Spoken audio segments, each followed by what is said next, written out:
झूठी देखी प्रीत जगत में, झूठी देखी प्रीत, झूठी देखी प्रीत जगत में। अपने ही सुख स्यों सब लागे, अपने ही सुख स्यों सब लागे। क्या दारा क्या मीत, क्या दारा क्या मीत। झूठी देखी प्रीत जगत में, झूठी देखी प्रीत।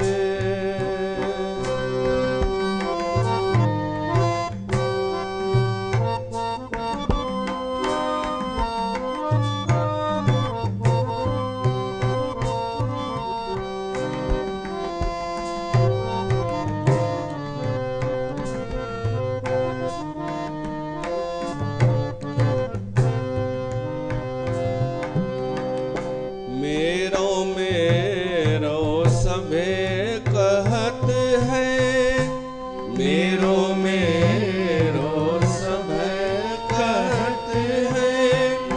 हित शिव बांध्यो चीत, हित शिव बांध्यो चीत, हित शिव बांध्यो चीत। अंत काल संगी नह को, अंत काल संगी नह को। यह अचरज है रीत, यह अचरज है रीत। झूठी देखी प्रीत जगत में, झूठी देखी प्रीत। अपने ही सुख स्यों सब लागे, अपने ही स्यों सब लागे।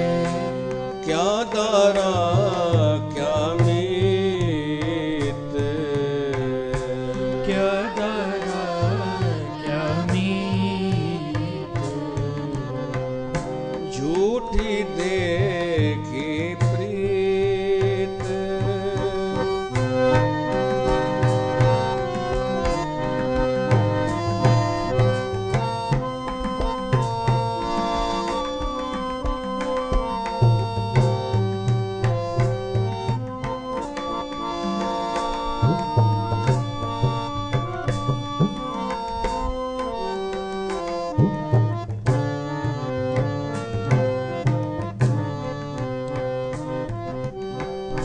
मन मूरख अजहू ना समझत, मन मूरख अजहू ना समझत। सिख दे हार्यो नीत, सिख दे हार्यो नीत। जिय सपना और पेखना, ऐसे जग को जान। इनमें कछ साचो नहीं,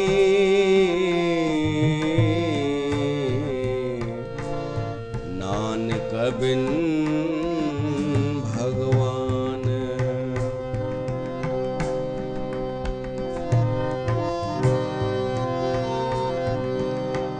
जग रचना सब झूठ है, जान ले हो रे मीत।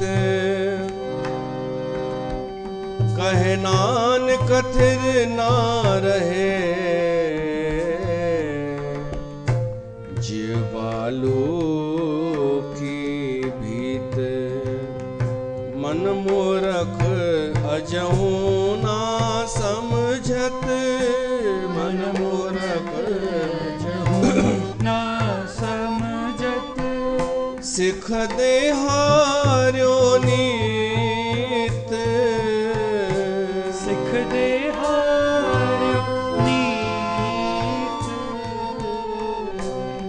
नानक भव जल पार परे, नानक भव जल पार परे, जो गावे प्रभु के गीत, गावे प्रभु के गीत, झूठी देखी प्रीत जगत में, झूठी देखी प्रीत, अपने ही सुख स्यों सब लागे, सब लागे, क्या दारा क्या मीत, क्या दारा क्या मीत, झूठी देखी, झूठी देखी, झूठी देखी प्रीत जगत में।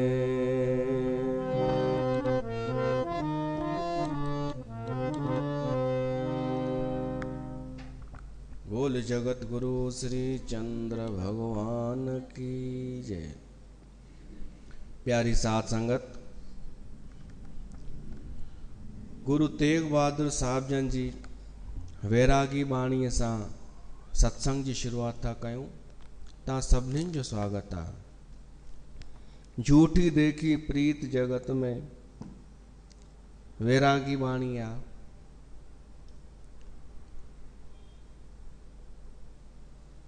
कि इन संसार जी प्रीत झूठी आहे, जिन सां तूं प्रीत लगाए वेठो आहीं, ऐं परमात्मा जी प्रीत सची आहे, उनखे तूं विसारे वेठो आहीं। इनखे चइबो आहे वैरागी वाणी। त असां राजा भरथरी जो वैराग शतक शुरू कयो आहे सत्संग में। तव्हां सभिनीनि जो स्वागत आहे। उहो वैरागी वाणी भी आहे ऐं हिकिड़े राजा जी वाणी आहे कि जंहिं संसार जा सुख भोगिया आहिनि, उन जी इहा वैरागी वाणी। 17 नंबर श्लोक ईंदो अॼु। विवेक व्याकोशे विद्धति शमे शाम्यति तृषा, परिष्वंगे तुंगे प्रसरति तरा सा परिणता। राजा भरथरी चए थो कि ज्ञान उदय थियण ते इन्हनि विषयनि खां मुक्ति मिलंदी, जिनजो वर्णन हुन कयो कि तृष्णा माण्हूअ खां छा छा नथी कराराए। उन तृष्णा खां मुक्त थियण जे लाइ वैराग खपे, पर वैराग जो भाव आहे ज्ञान। त ज्ञान जी आवश्यकता आहे। कंहिं ॻाल्हि खे सम्झण जे लाइ, पर्दोफाश करण जे लाइ ज्ञान ज़रूरी आहे। कूड़ जो पर्दो टोड़ण लाइ ज्ञान आवश्यक आहे, विवेक आवश्यक आहे। उन ज्ञान सां शांति प्राप्त थींदी आहे, या ईअं चऊं ज्ञान सां अशांति नाश थींदी आहे। वास्तविक ज्ञान अगर अचे जीवन में त अज्ञान नाश थींदो आहे, अज्ञान नाश थींदो आहे त अशांति नाश थींदी आहे, त बाक़ी वञी शांति बचंदी आहे जेका ऑलरेडी आहे। माण्हू मां ॿुधंदो आहियां असांजो सिंधियूं माताऊं चवंदियूं आहिनि कि कुझु कोन खपे, असांखे बसि शांति खपे। सत्संग में भाई छो थी वञी, त डायलॉग त हुनखे ख़बर आहे कि अगरि मां चयो कि सांसारिक कामनाउनि जे करे थी वञा त इज़त त कोन थींदी, किथे बि कंहिंजे बि अॻियां माई कोन स्वीकार कंदी आहे कि कामनाउनि जे करे थी वञा, त छा डायलॉग हणंदी आहे, शांती पाइण था वञूं, असांखे शांती खपे। त वॾी अशांति त तूं आहीं, उपद्रवी त तूं आहीं वॾी,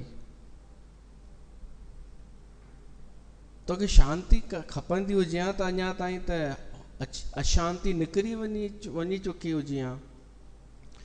त ॿियो प्रश्न पुछणु खपे कि तूं अशांति नाश करणु चाहीं थी या न, पोइ मुंझी पवंदी कि इहो त डायलॉग कॾहिं रटियो ई कोन्हे असां, इहो छा थींदो आहे, असां इहो ई ॿुधो आहे कि शांती खपे, पोइ छा थींदी आहे कीअं थींदी आहे हुन सां मतिलबु कान्हे, बसि इहो चवणो आहे शांती पाइण लाइ वेंदा आहियूं सत्संग में ऐं मिलंदी आहे, पर अशांति वई या कोन वई, ऐं केवल सत्संग में शांती छो, घर में छो न। ॾाढियूं चवनि कि सत्संग में वेंदी आहियां त शांती मिलंदी आहे, पोइ घर उहो ई अशांती, त ईअं छो। सत्संग जो असर त ओसि ताईं हुजे कि तूं जिते बि वञी उते अशांति टिके ई न, इहो हुजे न।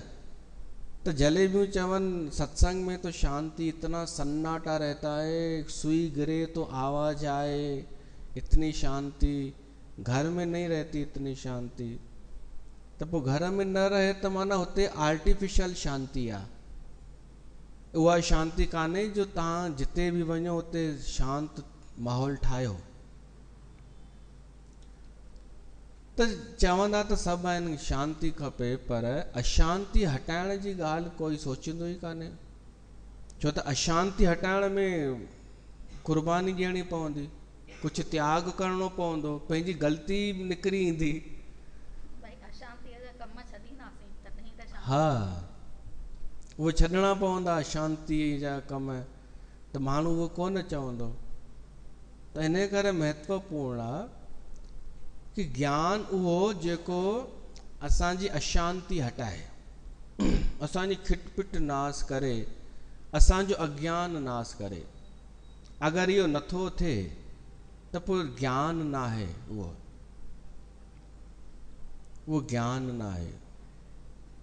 ज्ञानी त ॾाढा आहिनि संसार में, सिंधियुनि में बि मायूं ई मायूं वधीक आहिनि ज्ञानी, हर घर में ज्ञानी मिली वेंदव, पर शांति त अञा पाण ज्यादा ई भंग थी चुकी अथनि। त उन्हनि खे चओ कि अगरि ज्ञान तो वटि आहे, तूं ज्ञानी आहीं, त शांति किथे आहे? त ॾोह ॿिए खे ॾींदव, ॾेराणीअ खे या निराण खे, कि इन इहा आहे न, इन जे करे शांति नथी रहे घर में।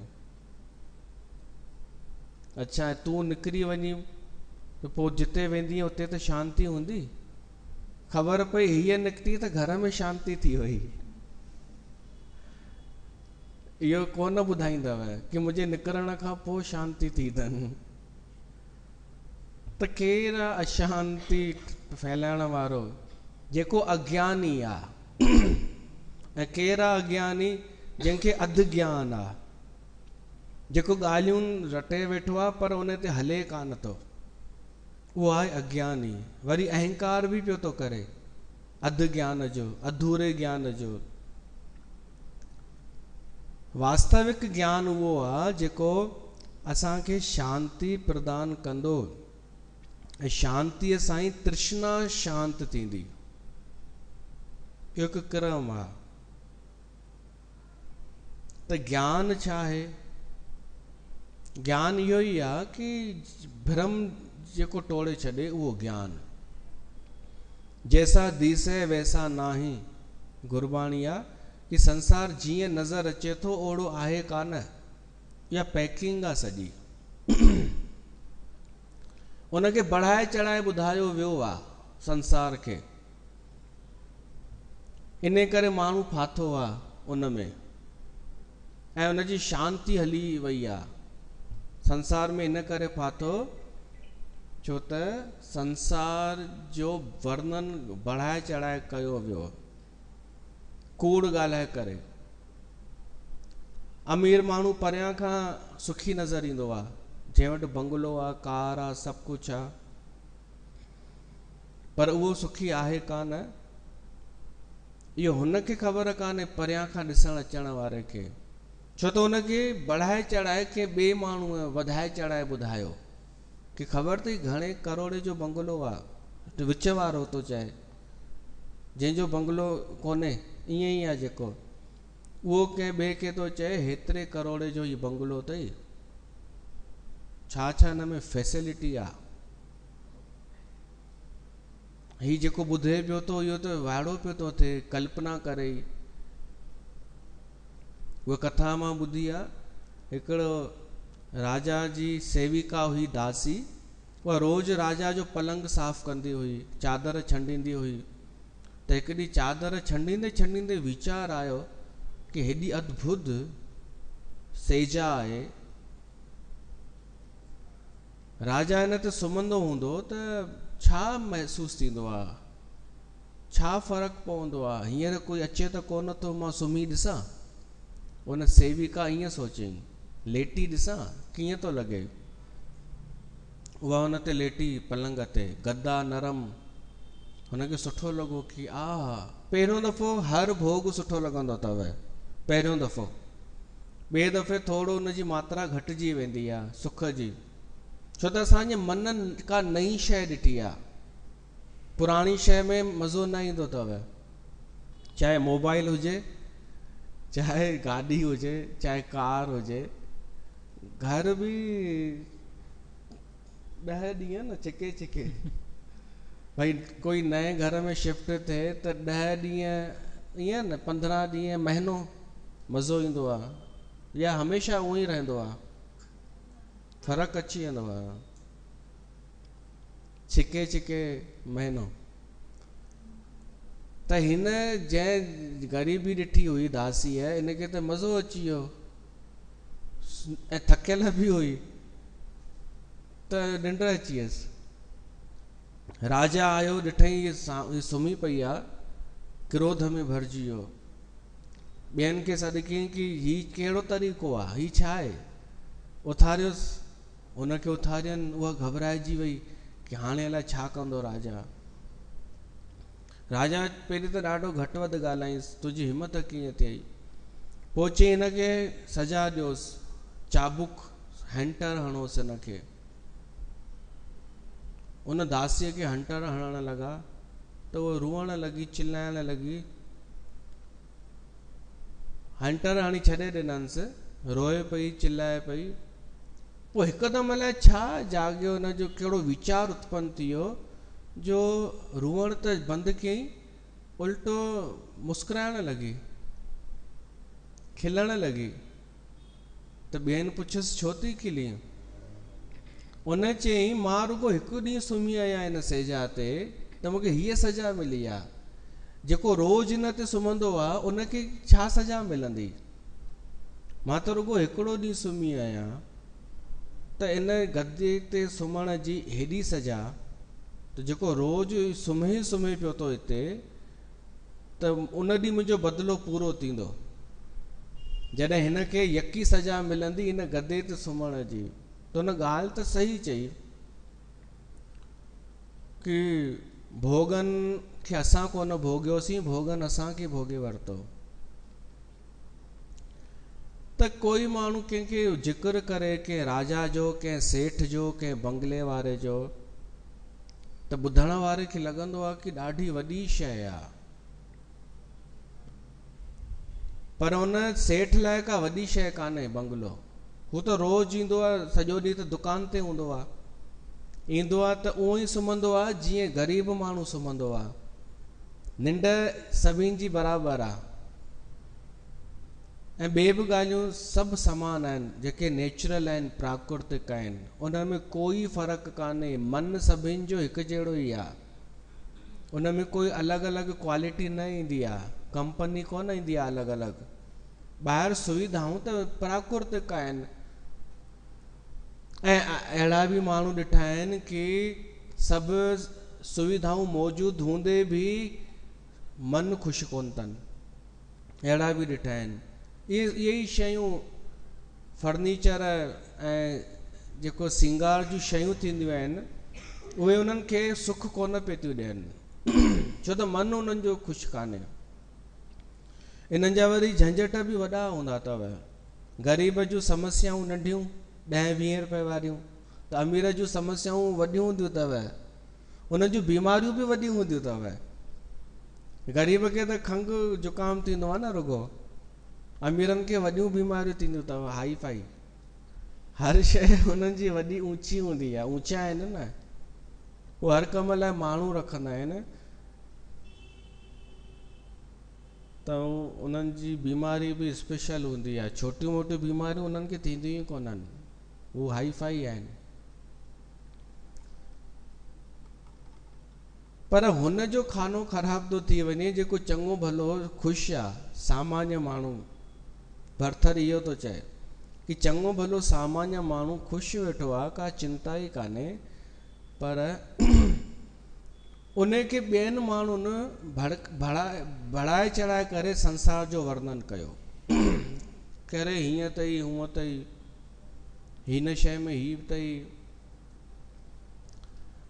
अॻे ज़मानो हो, असांजे पाड़े में हिकु हो हमरा, असां नंढा हुआसीं, उहो भोपाल में नौकरी कंदो हो। त जॾहिं माताऊं रखजंदियूं आहिनि न झांकियूं, त रोज़ अची करे उहो ॿुधाईंदो हो कि अरे भोपाल जूं झांकियूं त ॾिसो, बैरागढ़ जूं त कुझु बि कोन्हनि, ऐं कोई ॾिसण त वेंदो कोन हो। अहिड़ो ज़मानो हो कि सिर्फ़ु बसूं ई हलंदियूं हुयूं सरकारी। त बढ़ाए चढ़ाए ॿुधाए, सभु छोकिरा घेरो ठाहे करे ॿुधंदा हुअसि हुन जूं ॻाल्हियूं। ऐं हुनखे बि कहिड़ो टैक्स थो लॻे ॿुधाइण में, बढ़ाए चढ़ाए ॿुधाइण में, केरु थो चेक करण वञे। हिन जो उद्देश्य छा हिन में, बसि इहो ई कि मूंखे घेरे वियनि सभु ॼणा, सभु घेरे वियनि मूंखे हीरो ठाहे छॾनि, पोइ वञे वधाए ॿुधाए। पोइ हाणे त सभु ॾिसी ईंदा आहिनि माताऊं झांकियूं, उहे ई आहिनि। त इहा चेष्टा थींदी आई आहे। हाणे इहा माताउनि वारी न हलंदी त ॿी काई हलंदी, कुझु ॿियो हलंदो जिते भाई तव्हां कोन पहुची सघंदा। बॉम्बे जो जिक्र करेव कोई कि अरे वहाँ तो ऐसा होता है, वहाँ तो ये सिस्टम है। अॻे त भोपाल बैरागढ़ जो भी अलग अलग कल्चर मञियो वेंदो हो कि हम भोपाल वाले जो है ना, हम अलग हैं। मायूं सिंधियाणियूं हिंदी ॻाल्हाईंदियूं हुयूं, वार कटियल, पर्स हथ में। असां बि नंढा हुआसीं त सोचींदासीं माई आंटी कहिड़े टाइप जी आंटी आहे हीअ, नंढा हुआसीं त, छो त असां ॾिठियूं बैरागढ़ वारियूं विढ़ण वारियूं पाण में, त हीअ कहिड़े टाइप जी आंटी आहे, हिंदी थी ॻाल्हाए, पर्स हथ में, ऐं मैं जा रही हूँ, मैं तो आती नहीं हूँ ज़्यादा यहाँ इस साइड। ऐं हिन जो ॿार जेको असांजी उमिरि जो आहे उहो बि कुझु अलॻि ई पियो थो लॻे। त बैरागढ़ वारनि खे लॻंदो हो इहे असांखां एडवांस आहिनि, जबकि सभु जलेबियूं, भैंसां सभु जलेबियूं निकितियूं खोखलियूं, अंदरां उहो ई अथव बैरागढ़ी सिंधी। पर दिमाग़ त ख़राब थियो न। भरथरी उहो ई थो चए कि दिमाग़ ख़राब कीअं थो थिए, ॿुधी करे, श्रवण करे, ऐं ॿुधाइण वारो बढ़ाए चढ़ाए थो ॿुधाए। उन ई श्रृंखला में राजा भरथरी चए थो भैंसा असां बि मायुनि जे चक्कर में ईअं ई फाथासीं। भरथरी थो चए इहा शिक्षा पुरुषनि जे लाइ आहे। हीअ 18 नंबर श्लोक वर्णन मायुनि जो आहे, पर पुरुषनि जे लाइ। भरथरी चए थो स्त्री जो सुख पाइण लाइ पुरुषनि छा छा न कयो अॼु ॾींहं ताईं। इतिहास खणो, वॾा वॾा ऋषि मुनि बि कोन बची सघिया, पंहिंजो जप तप सभु कुर्बान करे छॾियनि स्त्री सुख पाइण लाइ। उहे अनेक मिसाल आहिनि ऋषियुनि जा। ब्रह्मा भी कोन बची सघियो, इंद्र भी न, शिव भी न, विष्णु भी न, जो विष्णु तुलसी वृंदावट हली वियो।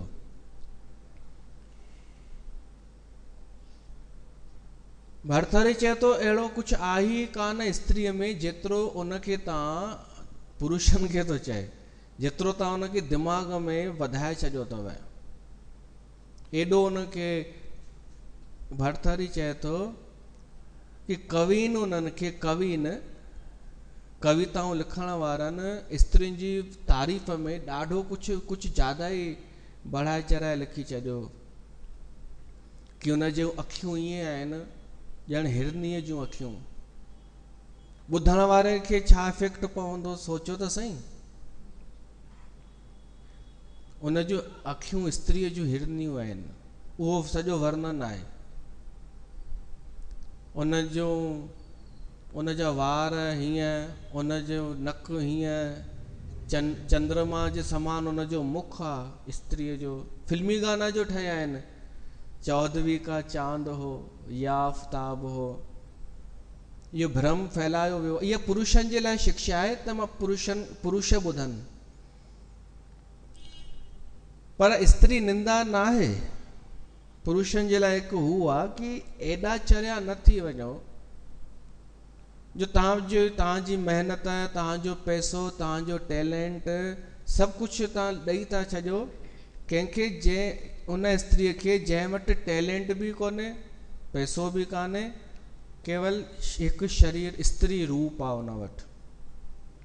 त इन करे स्त्रियूं बि वरी छा कंदियूं आहिनि, ॿिए सभु ॻाल्हियूं साइड करे केवल पंहिंजो पाण खे सिंगारण जो ई कमु कंदियूं आहिनि।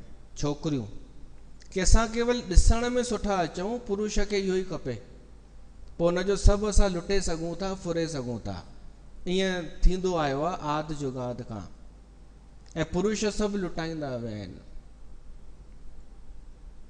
जेके प्रोग्राम कंदा आहिनि छोकिरा, म्यूज़िकल कलाकार, जीअं उन बंसरीअ वारो आयो, या इहे शोज़ कंदा आहिनि हीअ ॿार छोकिरा, त हेॾो हिननि महिनत करे प्रैक्टिस करे इहो टैलेंट हासिल कयो आहे। प्रोग्राम ते बीठा हुजनि, पंहिंजो प्रोग्राम परफॉर्म कनि, केवल हिकु छोकिरी उतां लंघे, सभिनि जो टैलेंट उनजे अॻियां समर्पित है न, ऐं लंघे छा वरी बीह रहे, एक्सक्यूज मी आप वो वाला गाना गा सकते हैं क्या, त सभु उनखे, त माना उन छोकिरीअ में न को कोई टैलेंट आहे, न को अकुल आहे, बसि तयार थी बीठी आहे, इहो ई काफ़ी आहे। उहो सभु हेॾा छोकिरा सभु पंहिंजो टैलेंट न्योछावर करण लाइ तयार। ईअं मां बि ॾिठो आहे, हीअ त जूनियर आहे, ईअं थींदो आहे। त इहे पुरुषनि जे लाइ शिक्षा आहे मेन ॻाल्हि त, कि आहे छा हिकु स्त्रीअ में, स्तनो मास ग्रंथि कनक कलशा वित्योपमति, सिर्फ़ु मास जो हिकु पिंड मास आहे न। जीअं तुंहिंजो शरीर आहे पुरुष खे तो चए, तीअं स्त्रीअ जो शरीर आहे। पैकिंग अलॻि अलॻि थी वञे, मेकअप ॿाहिरां अलॻि अलॻि थो थी वञे। मास आहे उहो ई अंदरि खून आहे, उहो ई पाणी आहे। मुर्दा थियण ते त तूं ई परे भॼंदे। त हिकु स्त्रीअ जी इहे वर्णन थो करे कि उन निंदनीय शरीर जो केॾो बढ़ाए चढ़ाए वर्णन कयो वियो, जो वॾा वॾा राजा ययाति, इंद्र, अनेक राजाउनि पंहिंजी सॼी ज़िंदगी स्त्री जे पुठियां विञाए छॾी ऐं सम्झी कोन सघिया स्त्री जे स्वभाव खे। त सॼो वर्णन मां तव्हांखे ॿुधाए नथो सघां, उन कयो आहे जेको।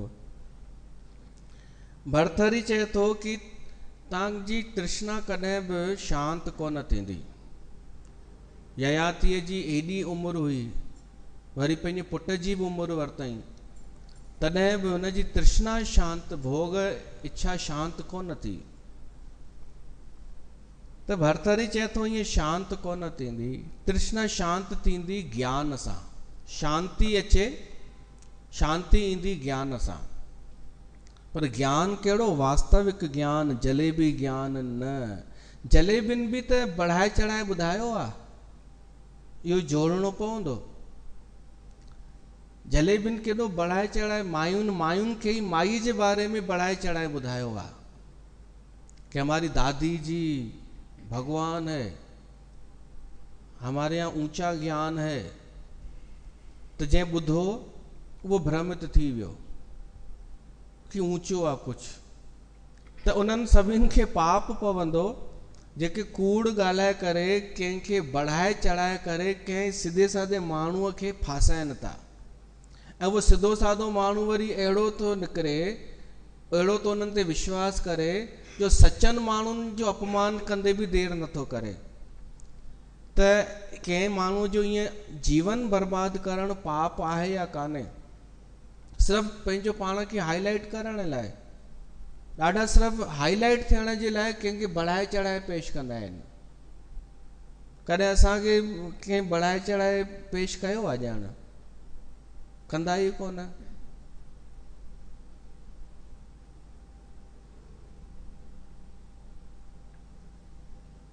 सुठो ई आहे पाण, फालतू कूड़ छो केरु ॻाल्हाए, बढ़ाए चढ़ाए छो ॿुधाए, है न। पर माण्हू आकर्षित उते ई थींदो अथव जिते बढ़ाए चढ़ाए प्रचार कयो वञे।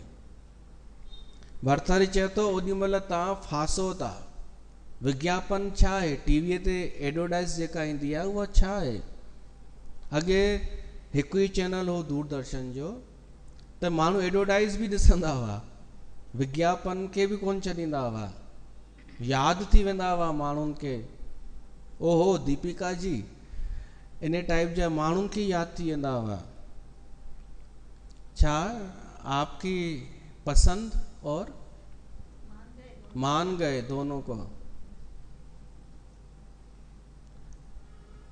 उन ज़माने में विज्ञापन केवल खाइण जूं शयूं जो वधीक ईंदो हुओ, खाइण जूं शयूं। हाणे त अलाए कहिड़ा कहिड़ा विज्ञापन, हेल्थ इंश्योरेंस जो बि विज्ञापन, हिन जो बि हुन जो बि। विज्ञापन जो अर्थ छा आहे? कि असां वटि भली क्वालिटी कहिड़ी बि आहे, पर असां वधाए चढ़ाए तव्हांखे ॿुधाईंदासीं ऐं तव्हां उहो ॾिसी करे, शो ॾिसी करे तव्हां असांजी उहा शइ वठंदा।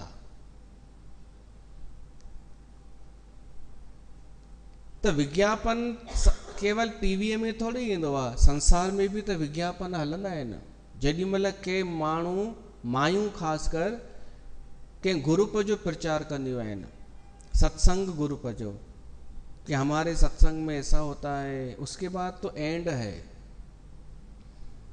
ये है वो है, आहे कुछ भी कोन।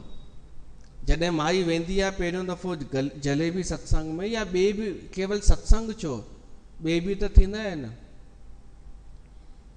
कुछ भी पार्टी, किटी पार्टी थी, या कोई समारोह, कोई फंक्शन, कुछ भी,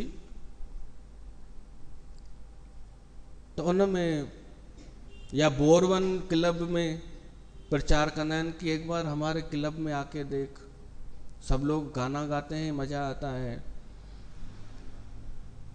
तो जॾहिं माण्हू वेंदो आहे नओं नओं, त उनजी अंतरात्मा बि चवंदी आहे कि यार उहो त कुझु आहे कान जेको प्रचार थियो हो। पर ओॾी महिल ई जेका ॿुधी आहे न, उहा चवंदी आहे कि अरे ही हेॾा ॼणा पागल आहिनि छा, ॼण हेॾा ॼणा कूड़ ॻाल्हाईंदा छा। इहो सोचे करे पंहिंजी अंतरात्मा जी आवाज़ खे दॿाए छॾींदी आहे उहा, ऐं ॿुद्धीअ जे चकर में अची ऐं पंहिंजो जीवन उन्हनि खे ॾेई छॾींदी आहे। घर अची सोचींदी आहे कि मां कंहिं सुठे ग्रुप सां जुड़ी त वियसि, परिणाम लाइ छा निकिरे मूंखे कहिड़ी ख़बर आहे, हाली जुड़ी त वियसि, कोई सुठो ई आहे। उहो ग्रुप सां कोन जुड़ी वियो उहो माण्हू, उहो माया में फासी वियो, हाणे उनजी शांती भंग थी वई। त भरथरी उन्हनि खे बि निशाने ते आणे थो जेके विच वारा आहिनि न, जेके प्रचार प्रसार कंदा आहिनि।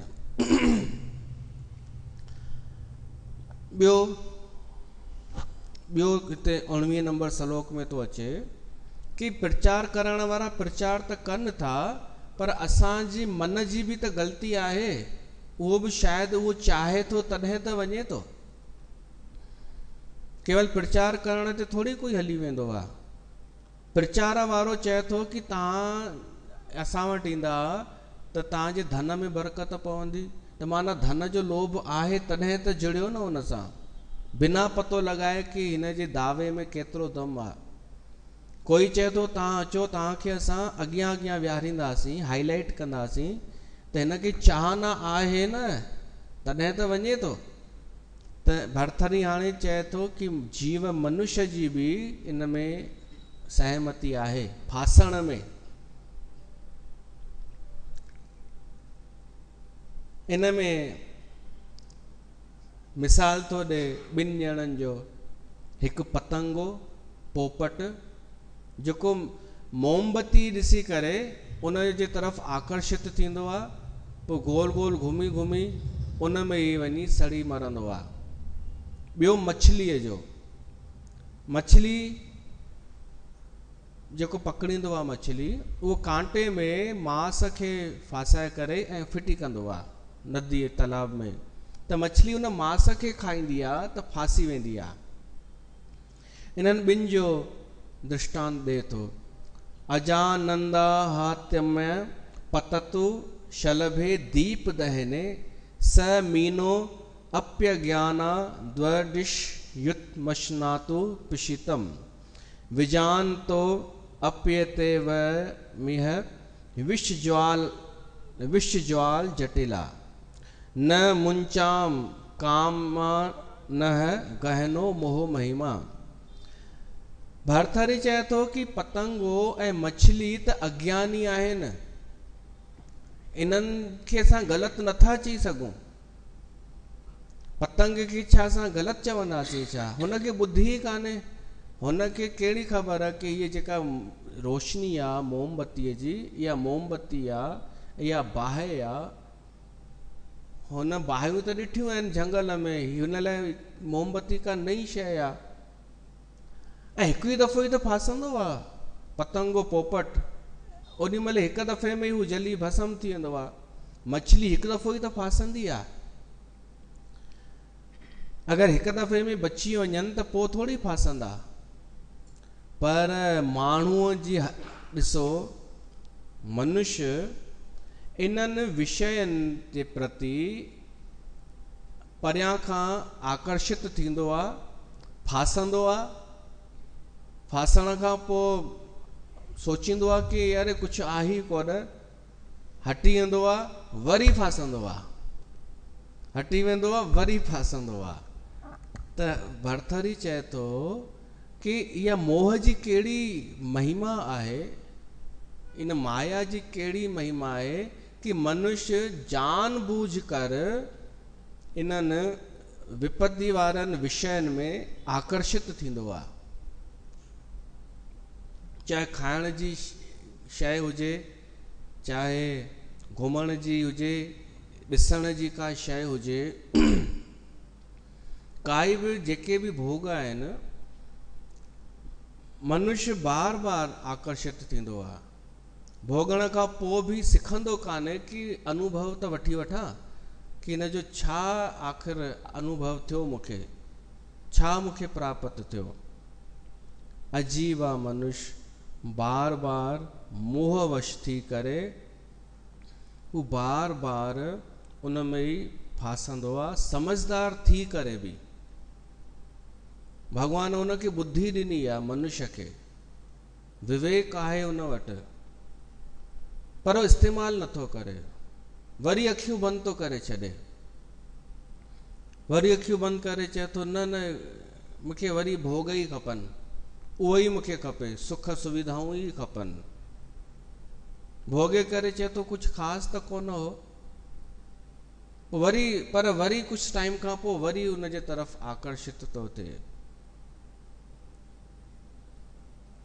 वो कीअं छुटी सघे थो? ज्ञान सां, वास्तविक ज्ञान। ऐं ज्ञान ईंदो सत्संग मां। सही माण्हूअ जो संग हुजे, जेको जलेबी न ठाहे असांजी। असांजो सच में अज्ञान नाश करे। अचो हिकु भॼन ॻायूं, मतां थोड़ो ज्ञान अची वञे ॿुधण वारनि खे।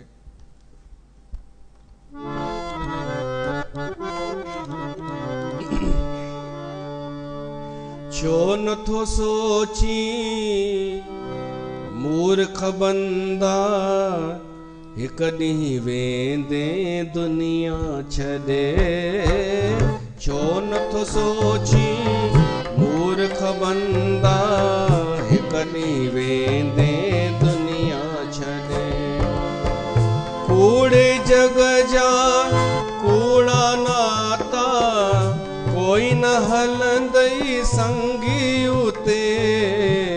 छो नथो सोची मूर्ख बंदा, हिक ॾींहुं वेंदे दुनिया छॾे। छो नथो सोची मूर्ख बंदा, हिक ॾींहुं वेंदे दुनिया छॾे। कूड़े जग जा कूड़ा नाता, कोई न हलंदई संगी उते। छो नथो सोची मूर्ख बंदा, हिक ॾींहुं वेंदे दुनिया छॾे। छो नथो सोची मूर्ख बंदा, हिक ॾींहुं वेंदे दुनिया छॾे।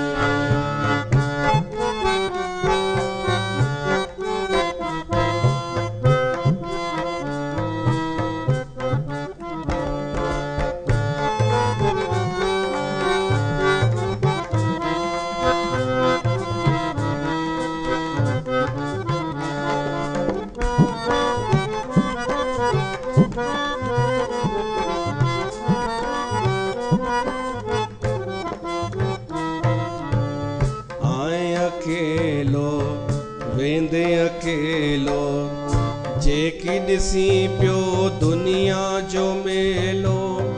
चैन ॾींहंनि जो आहे झमेलो, आए अकेलो पियो दुनिया जो मेलो। चैन ॾींहंनि जो आहे झमेलो, कहला करी पियो कूड़ी कमाई। साण न खणंदे पैसो या पाई, कम त ईंदई कर्मन कमाई। सोच समझी विख वधाइजे, सोच समझी मालिक वठंदई लेखो उते। छो नथो सोची मूर्ख बंदा, हिक ॾींहुं वेंदे कूड़े जग जा कूड़ा नाता।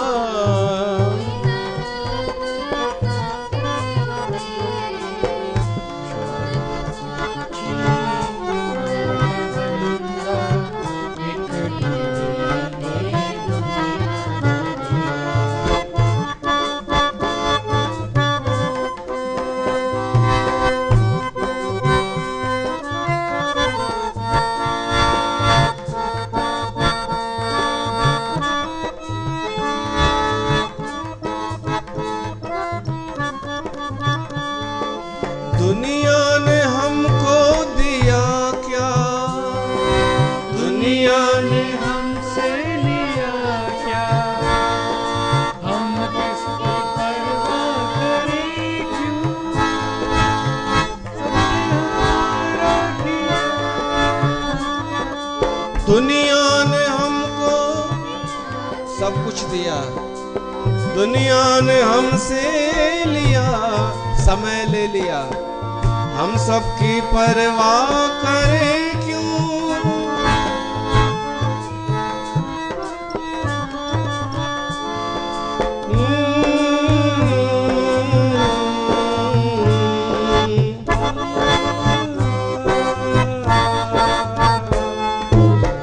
ओच तो ईंदई ख़बर न पवंदई, मिंट जी तोखे मोहलत न ॾींदई, साह कढी जो पल में ई वेंदई, पो पछताईंदे वक्त विञाए, कुछ न कयो मूं जीवन में हाय, मालिक वेठुस तोखे विसारे, छो पियो विञाई अनमोल जीवन, छो पियो विञाई अनमोल जीवन, राम तूं पंहिंजो सुते सुते, छो नथो सोची हिक ॾींहुं वेंदे दुनिया छॾे, कूड़े जग जा कूड़ा नाता,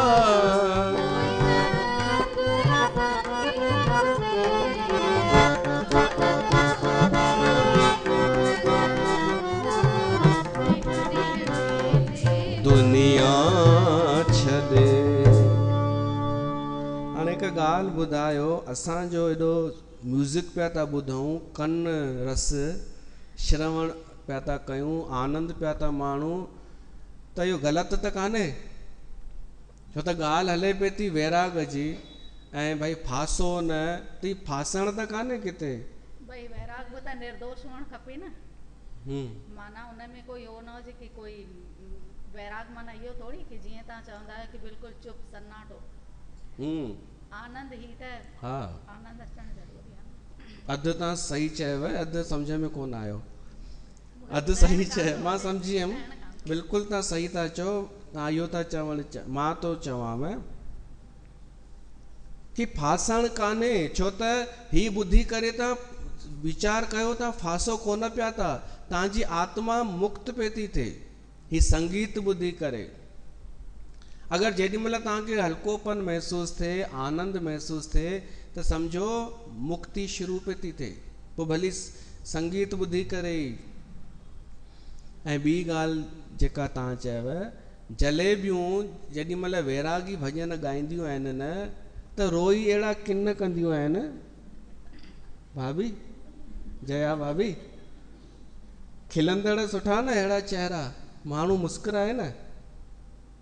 जलेबियूं चवनि वैराग इहो ई अथव जंहिंमें असां रोई किन कयूं, ऐं बिल्कुलु ईअं ॻोढ़ा वहंदा अथनि, रोई किन, ऐं भॼन ॻाइनि, हिकु दिन तुझको जाना, अरे तुझे बि जाना, ॿियनि खे थी चई रुगो, तूं न वेंदीअ छा? उहा ई ॻाल्हि असां कीअं चईसीं? वञण जी ॻाल्हि हिन भॼन में बि हुई कि वेंदे, हा त वेंदासीं न, ख़ुशि थी करे वेंदासीं, पर असांजा वैरागी भॼन इन टाइप जा ई हूंदव, छो नथो सोची मूर्ख बंदा, हिकु ॾींहुं वेंदे दुनिया छॾे, हा त हलंदासीं न, इन में रोअण जी कहिड़ी ॻाल्हि आहे?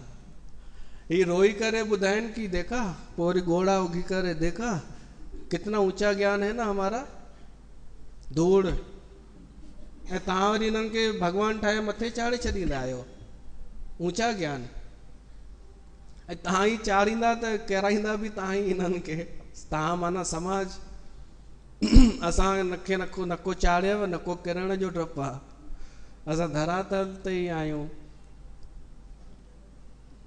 त ही जेके असां ॻायोसीं वॼायोसीं, इहो तव्हांखे फसाईंदो कोन, विश्वास कयो, ही तव्हांखे मुक्त करण लाइ ई आहे।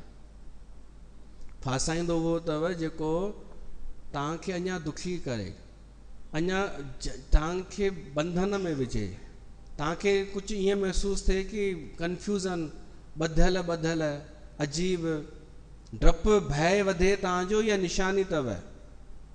सत्संग जलेबियुनि में लॻभॻि सभु भयभीत हूंदियूं अथव, सभु डिॼंदियूं अथव, छो त उन्हनि खे भय विधो वेंदो आहे। कहिड़ो भय?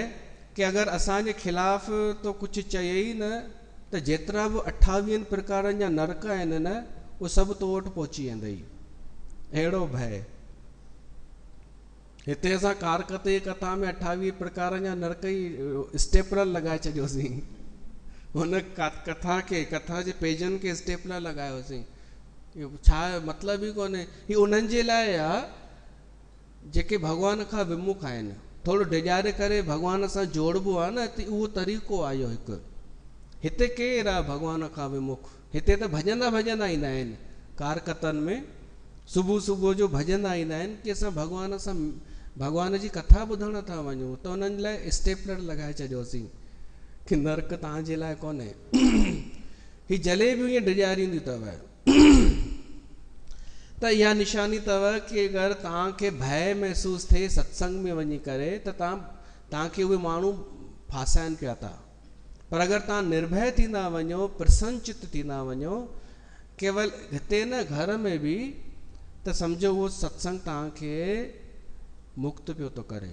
पोइ भली फिल्मी धुन ते छो न ॻाए। इहा निशानी अथव। 20 में राजा भर्तरी हिकु ॿी तृष्णा जो वर्णन करे थो। उहा तृष्णा जंहिं माण्हूअ खे ज़मीन वठण जो शौक़ु हुजे, या जीवन जो लक्ष्य ई हुजे कि मूंखे मकान ई हिकु वठिणो आहे, ऐं उन मकान जो उनखे ॾाढो अभिमान हुजे, इन्हनि जे लाइ हिकु ॻाल्हि आहे।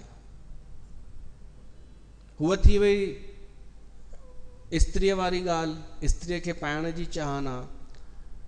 ही ॿियनि उन्हनि माण्हुनि जो वर्णन आहे जेके धन संपत्ति, ख़ासि कर मकान, जेको कंहिं ज़मीन जो मालिक आहे, कंहिं मकान प्लाट जो मालिक आहे, उनजो अभिमान ॾिसो। उन्हनि जे लाइ कुझु सलोक था अचनि। राजा भर्तरी सभु छॾे करे हलियो वियो न जंगल में। हाणे सॼी धरती उनजी आहे। तॾहिं इहो चई सघे थो कि माण्हू नंढनि नंढनि प्लाटनि में, 4 दीवारुनि में अहंकार में भरिजी वेंदा आहिनि। उतां निकिरनि त उन्हनि खे ख़बर पए कि धरती ॾाढी वॾी आहे।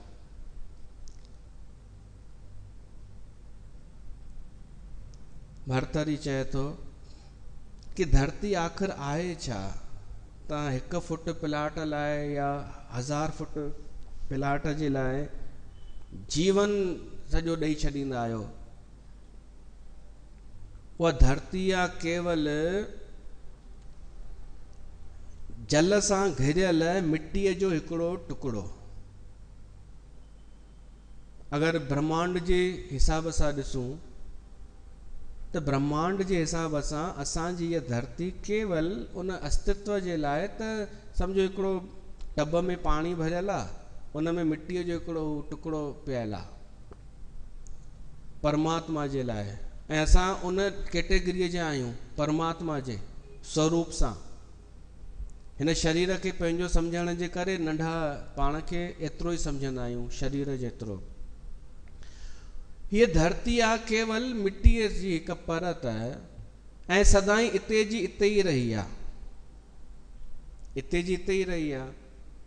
पोइ उन धरतीअ ते अनेक राजाऊं महाराजाऊं जो कब्जो थियो, लड़ायूं बि थियूं, कब्जो थियो। पर जॾहिं उहो राजा महाराजा मरियो त सभु छॾे हलियो वियो न।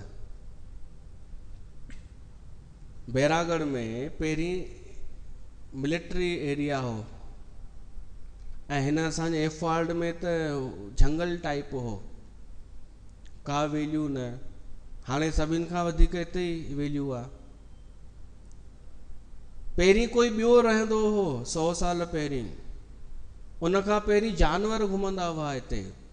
ऐं तव्हां छा था सम्झो भाई जेके हींअर रहनि था जिते, हमेशह रहंदा छा?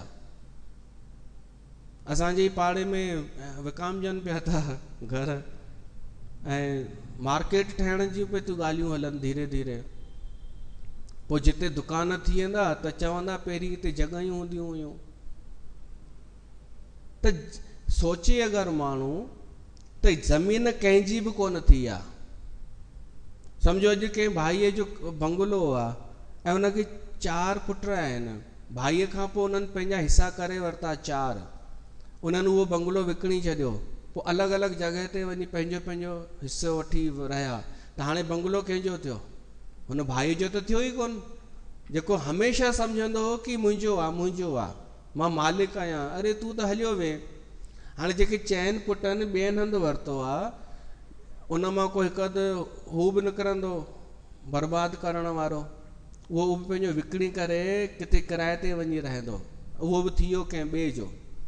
त अगरि सोचे ॾिसो संसार ईअं ई पियो थो हलेव, हथ में कुझु बि कोन्हे असांजे, पर उनजो अभिमान केॾो, उन ते लड़ायूं केॾा, झगड़ा केॾा।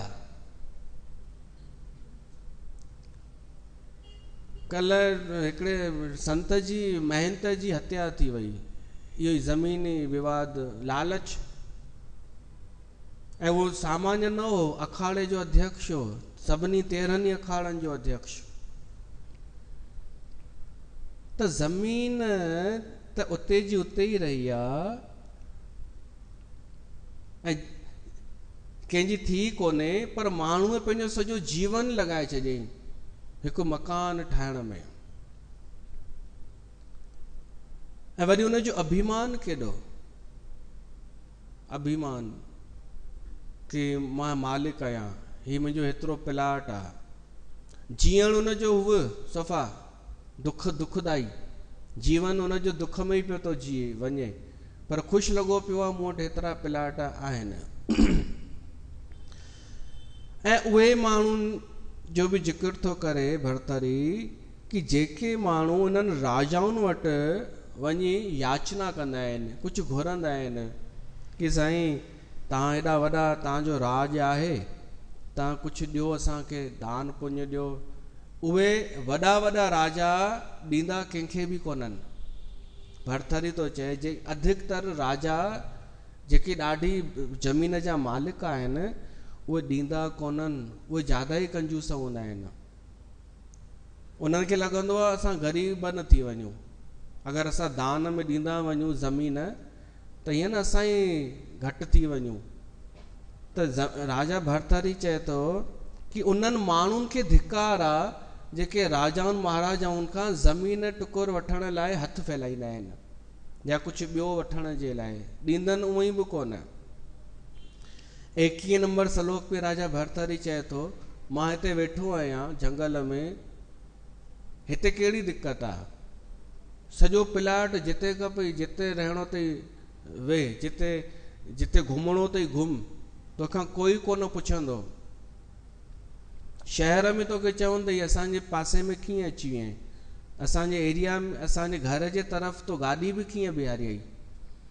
जंगल में चए थो हिते सभु कुझु मौजूदु आहे, खाइण जे लाइ पर्याप्त फल आहिनि, राजा भरतरी थो चए, पीअण जे लाइ मधुर जल आहे, सुम्हण जे लाइ पृथ्वी आहे, पाइण जे लाइ वणनि जूं छाल ऐं पत्ता आहिनि, ऐं हवा आहे। इहे सभु पाए करे मां एतिरो ख़ुशि आहियां जो मूंखे ज़रूरत कान्हे कि मां कंहिंजे राजा महाराजा जे अॻियां हथ फैलायां, कंहिंखे बि ज़रूरत कान्हे। पंहिंजो हू घटाए छॾियूं आवश्यकताऊं, पर हथ न फैलायूं, हू घटाए छॾियूं सुविधाऊं, या जेके वॾा वॾा शौक़ आहिनि उहे घटि कंदा वञूं। अगरि जीवन में परिस्थिति अहिड़ी अचे थी त असां पंहिंजा हू घटि कंदा वञूं, पर हिननि जे अॻियां हथ न फैलायूं, इन्हनि जो अभिमान अञा वधी वेंदो। राजा भरतरी चए थो मूंखे कोई शौक़ु कान्हे। राजा भरतरी त इहो तक थो चए हाणे हिन 22 नंबर श्लोक में कि मां ख़ुदि राजा आहियां, जंगल में बि राजा आहियां, छो त मूंखे कुझु खपे कान कंहिंखां। राजा खे ॿिए राजा खे चएसि थो कि तूं अगरि राजा आहीं, शूरवीर आहीं, प्रजा जो ध्यानु रखंदो आहीं, प्रजा जो पूजनी आहीं ऐं ऊंची आसन ते आहीं, त मां बि पंहिंजे गुरूअ जे चरणनि जी शेवा करे मां बि ज्ञान सां संपन्न आहियां, सम्मानित बि आहियां। ऐं तूं पंहिंजे धन जे करे विख्यात आहीं, त मां पंहिंजे ज्ञान ऐं पंहिंजे कविताउनि जे करे विख्यात आहियां। कोई फ़र्क़ु कोन्हे तो में या मूं में, बल्कि मुंहिंजो वॾो आहे, मुंहिंजो शाश्वत धन आहे, मुंहिंजो सम्मानित धन आहे, तुंहिंजो त ईअं ई आहे, त मां तोखां छो आशा कयां। इहो के चवंदा आहिनि कि राजा भरथरीअ खे राजा खे ईअं चयो हो मुंहं ते, चयईं या न चयईं, पर सलोक त चए थो कि असां तो मां के धनवान मां काई आशा उम्मीद न रखंदा आहियूं। असां पंहिंजो पाण मां ख़ुदि स्वयं संतुष्ट आहियूं। 23 नंबर सलोक आहे,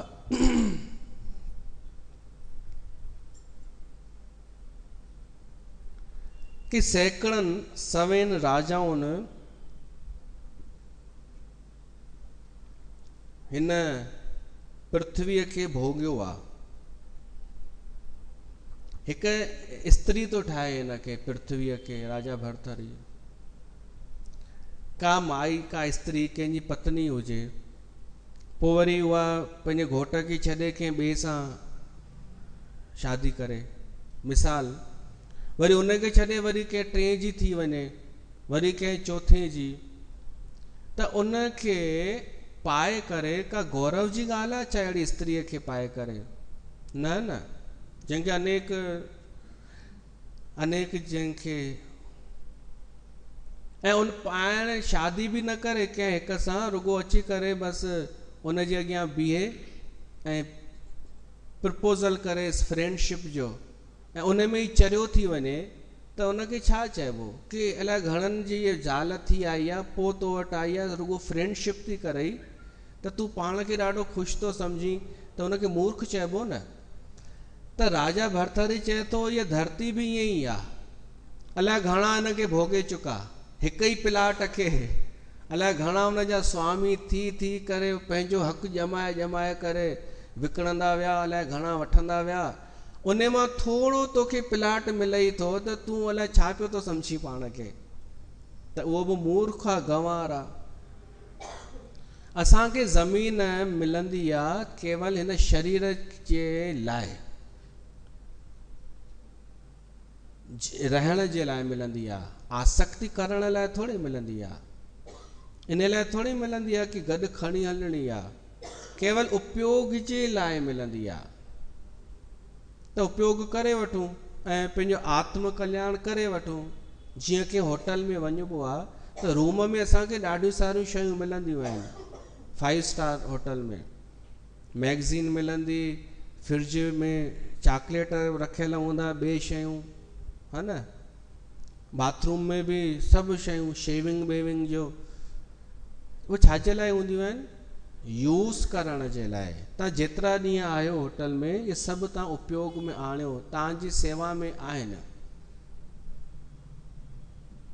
पर माण्हू छा कंदा आहिनि? खणी ईंदा आहिनि न सभु। मां इहे ॾिठा आहिनि, मां इन्हनि में बि रही भोॻे चुको आहियां।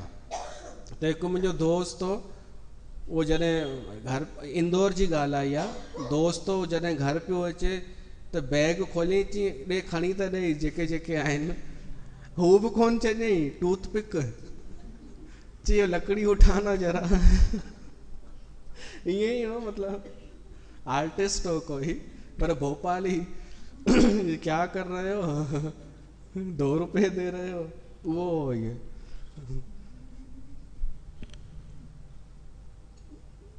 हिन संसार में अगर सुख मिलन, मकान मिलियो आहे त भोगे वठो, यूज़ करे वठो। इहा कोशिश न कयो कि उनखे असां खणी हलंदासीं, हुते खणी हलण जो सिस्टम आहे ई कोन। हिते उपयोग भोगणो बि न आहे, उपयोग ताकि असांजी जेका साधना आहे, परमात्मा खे पाइण जी जेका असांजी यात्रा आहे, उहा सरलता सां थींदी रहे। ही शयूं उपयोग में आणींदा वञूं।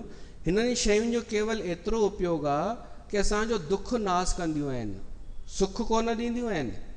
जेको अभाव जो दुख आहे उहो दूर कंदियूं वेंदियूं आहिनि, त थींदियूं वञनि दूर, असां पंहिंजे आनंद में रहिया पिया हुजूं। त हिते असां रखूं था सत्संग खे, ऐं ठीकु आहे, 24 थी विया न, 24 श्लोक। बोल जगत गुरु श्री चंद्र भगवान की जय।